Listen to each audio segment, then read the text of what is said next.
I'm a private investigator in rural Oregon. A missing person that doesn't exist has just been found. In 2016, I was working as a private investigator in rural Oregon. Most people make the stereotype that private detectives and investigators have walk-in clients, but that simply isn't true. I get almost all of my cases from clients by phone, and the call I got in that June was no exception. The client, a man named Jonathan Alexander, was calling about the disappearance of his father, Sergio Alexander. Jonathan's father had gone missing ever since a solo deer hunting trip in the backwoods of our little Oregon town, and the search parties and official parties hadn't turned up anything. In most cases like this, you're looking for a body in the woods, not a live person. But Jonathan was hopeful, so I gave him the benefit of the doubt. In this case, I took my go bag.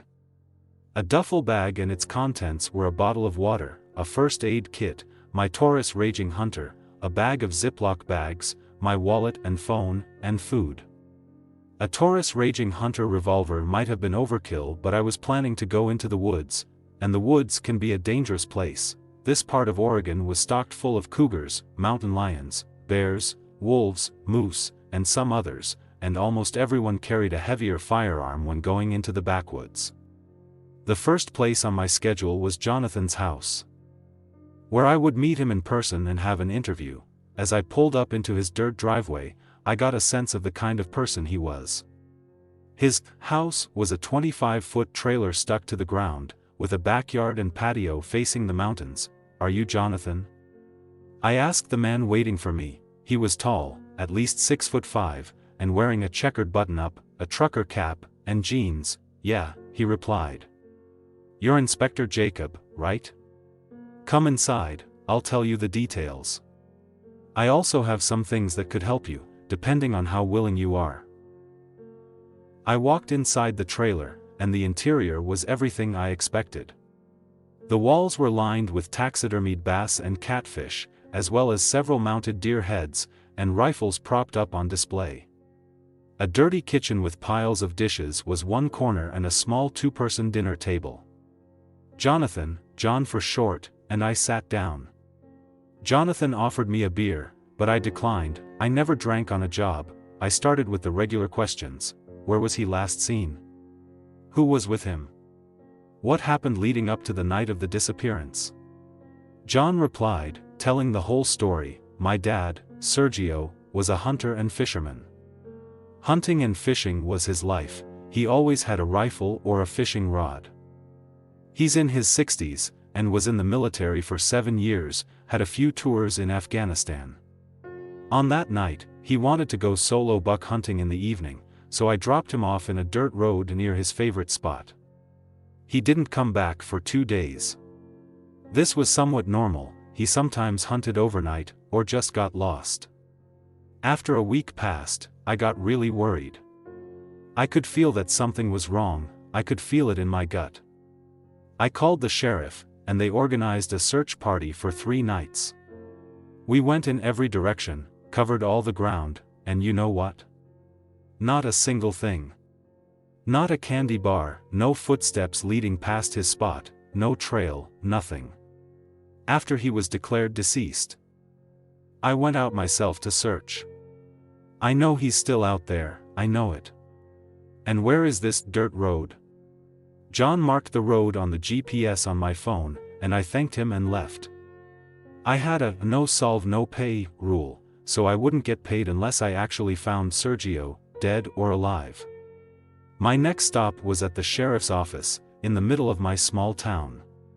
I drove past multiple roadside stores until I reached the parking lot of the sheriff's office. I parked and walked into the place, going up to the front desk where a tall and skinny deputy was doing paperwork and chewing gum, presumably as a substitute for cigarettes. I told him that I was looking into the disappearance of Sergio Alexander, and he sent me to the sheriff's office. The sheriff, a balding man in his 50s named Clyde, showed a forced smile as I walked inside. A stained American flag was pinned to the wall, along with dozens of missing person posters and wanted posters. "So, Inspector, is this missing guy a friend of yours?" he asked. "Nah," I replied. A client wants me to find him. Sergio is the guy's dad. Well, you're in luck, Clyde replied. We haven't gotten much criminal activity, so I can show you some of the search party reports. Clyde reached into his desk and pulled out a stack of papers and photos, which I flicked through. One of the photos captured an image showing a trail of footprints, ending abruptly. And what is this? I asked. It's the strangest part of the case. The footprints leading to Sergio's favorite hunting spot just stopped. No trail leading somewhere else, no tire tracks, no ATV tracks, nothing. It's like he just up and vanished into thin air. I sighed. This case was going to be a hard one. What else of interest was there? I asked, looking through the files. Clyde pulled out a satellite image of the woods, with a Sharpie written on the spot where Sergio had gone missing. This is the entire area in which we estimate that Sergio could have walked around in the time he was gone, Clyde stated. We checked every bit of it, and guess what? Nothing. Absolutely nothing. But there was one thing we found of interest. Which is? I asked. There was a pattern. Every time we checked a place, we heard Sergio's radio coming from somewhere. I raised an eyebrow, Sheriff Clyde continued, but it was very, very faint. Could barely hear it. And another strange thing was when we went to search for Sergio, in the entire area where he went missing, all the birds and animals were quiet, even the crickets. As soon as we left the area of the supposed disappearance, the sound all came back. I checked the watch. It was early evening. After jotting down all the notes I could gather, I thanked the sheriff and left. My next stop, the woods. By the time I pulled up to the dirt road in my pickup truck, it was well into getting dark. This wasn't the ideal time for me to search through the area and find clues. Every detective knows how important the first 45 hours are. The place was exactly as John had described it. It was extremely rural, just a few miles away from a mountain range, and it was completely silent. The forest should have been alive, with birds chirping, wild turkeys moving about, crickets chirping, but the night was dead. Turning on my headlamp, I found Sergio's footsteps from when he was last seen and started combing through the area. Just like Clyde and Jonathan had said, the trail abruptly stopped in the middle of the woods. Nothing, no other signs that Sergio was even there. It was as if he just up and vanished. Suddenly, I heard some rustling behind me. It was fully dark by now, and nobody should have been there beside me. The sound came again, except it was now in front of me, but just out of the reach of my headlamp. Who's there? I yelled. Show yourself. I'm armed. For dramatization, I flicked the revolver holster for my Taurus on my belt. Suddenly, something tapped me right on the back. I didn't have time to pull out my gun, and considering that whoever was doing this was probably some drunk guy, I wouldn't need it. I turned and threw a Mike Tyson haymaker in the thing's direction, and ended up hitting a tree and nearly breaking my wrist. In the split second that I was proud of my Mike Tyson haymaker, I realized that I had punched a tree and that my knuckles were actually bleeding. Whoever was behind me, if there was someone behind me, they were long gone, and that was when the laughing started. Actually, it was more like cackling. Weird, crazy, and unnatural cackling. Whatever you'd call it, it was unsettling anyway. I pulled out my revolver designed to drop bears and fired a deafening shot into the air. The laughing, everything, stopped for a bit, and I almost put my guard down. Then I heard something whisper, just an inch away from my ear. It said, "Leave this place."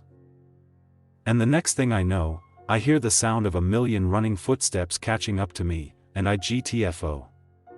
I ran right out of the woods, fast enough to outrun Usain Bolt. Adrenaline is one heck of a drug. I jumped in my pickup truck, turned the engine, and peeled out of there, all in record time. Whatever was behind me was still chasing me, behind the car. I looked into the rearview mirror to try to look at the thing, which was running at least 80 miles per hour to keep up with me, and I saw nothing. Well, it wasn't a conceptual nothing, it was nothing in the sense that it was nothing my brain could comprehend and understand. there was a huge blurry shape running after me, dark as the night. And fuzzy around the edges. It was as if somebody took a huge mass of static from an 80s TV, made it into some sort of creature, and put it on a dirt road at 9 o'clock to chase some poor private investigator. I turned the road, drove down the road until I reached the town. The thing was, obviously, gone. I parked at a gas station parking lot and threw up once my body realized how much running I had done. The next day, I headed to a woman named Meredith's house. I had heard about her from when I was at the bar the night I saw the demon thing, by some paranormal junkies who were particularly interested in what I said. Meredith apparently owned a tea and plant shop at the edge of town, having the shop based on the first floor of her house. She also knew a thing or two about paranormal entities, the occult, monsters, ghouls, and... well, you get the gist. I pulled up into the driveway of her shop and knocked on the door. "We're closed, asshole." Somebody, probably Meredith, yelled. I looked at the store hours taped on the front door. Today was a Friday, and according to her, probably outdated, store hours chart, she was, as a matter of fact, open. "You're open, so stop being lazy," I yelled right back. Meredith groaned and opened the triple-locked door. In person, she was a short Latino woman with long black hair and a purple beanie and wearing a trench coat and jeans, which was totally not suspicious.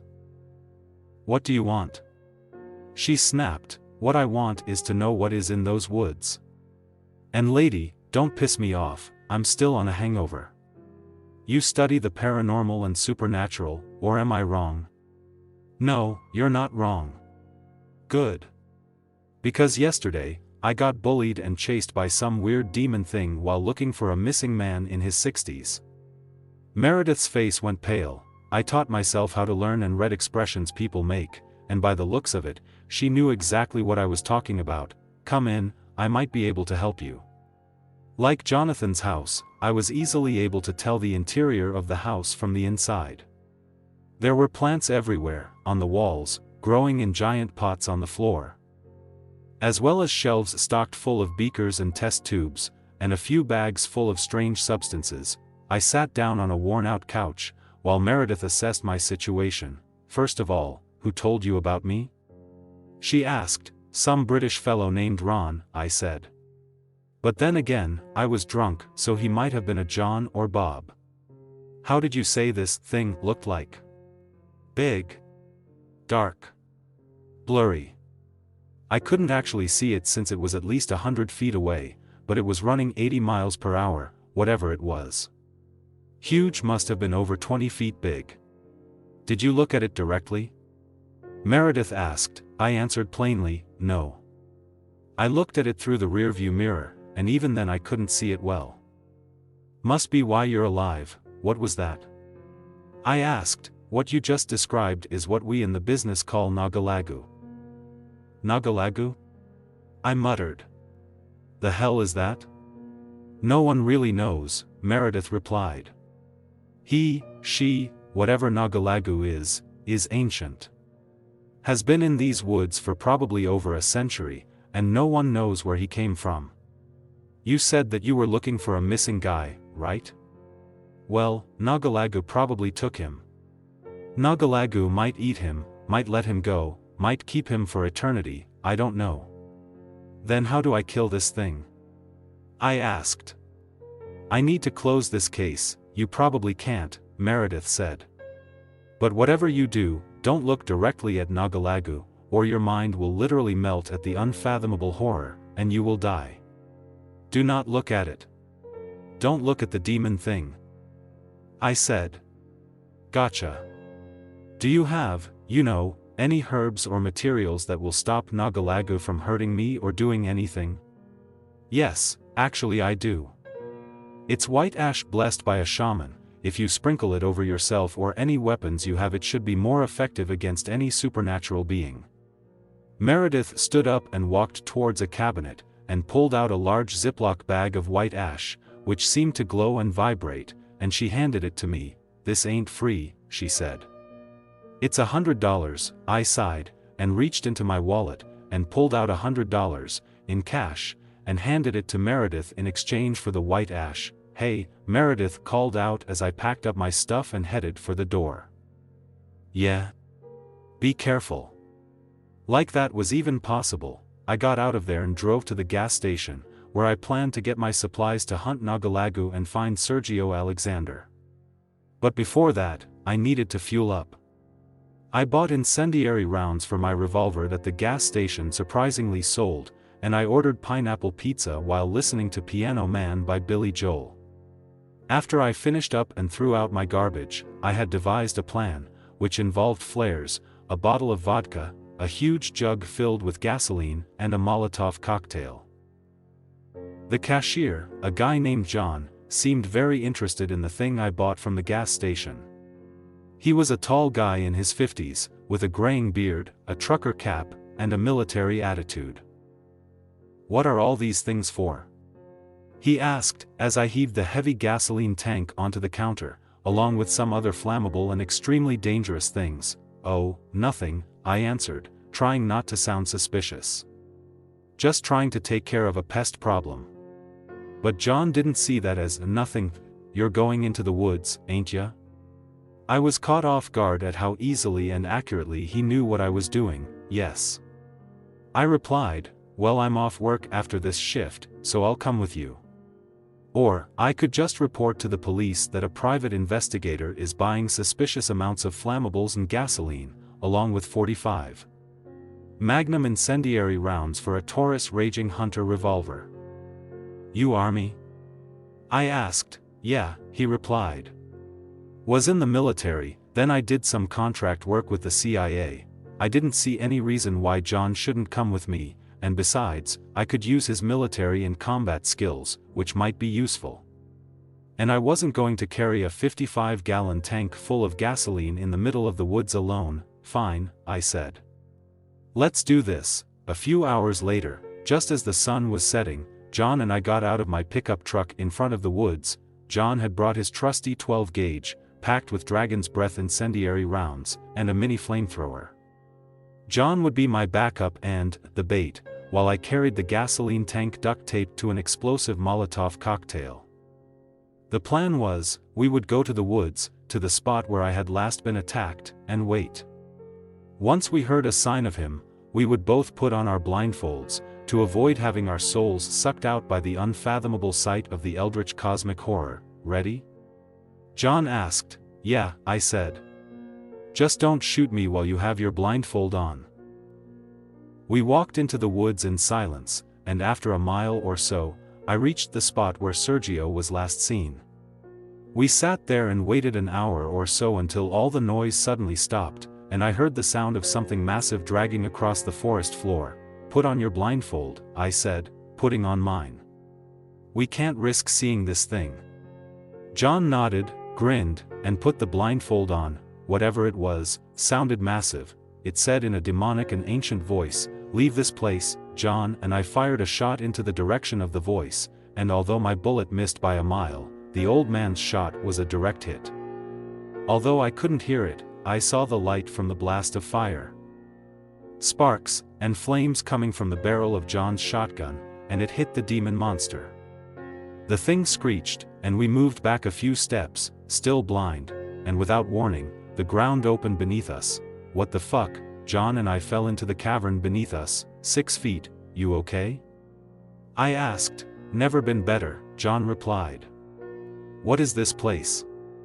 I lifted my blindfold and looked around, to see that we had fallen into a subterranean tunnel that led deeper into the earth. "Anyone there?"